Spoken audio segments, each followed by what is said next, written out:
مش تعملي حاجه لبكره. الصينيه ده اهي. تعملي بقى ايه بكره؟ الله، هنسيبه دي لبكره نجدوا بقى يوم يا بنت. واكل انا وعيالي يا اختي، ده احنا خمسه. اهي لا ما كل ما تجدناش. تشبعي اهي اهي اهي. انت هتسميها لنا يا حماتي؟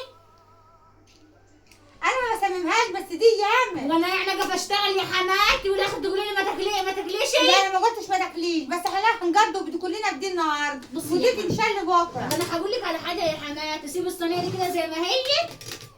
بصي يا حماتي، بما يرضي الله يا دوبك اهو خرطه لابني وخرطه لابني وخرطه لبنتي وخرطه لابنك، حكوا لي انا بقى يا دوبك اهو يا حماتي.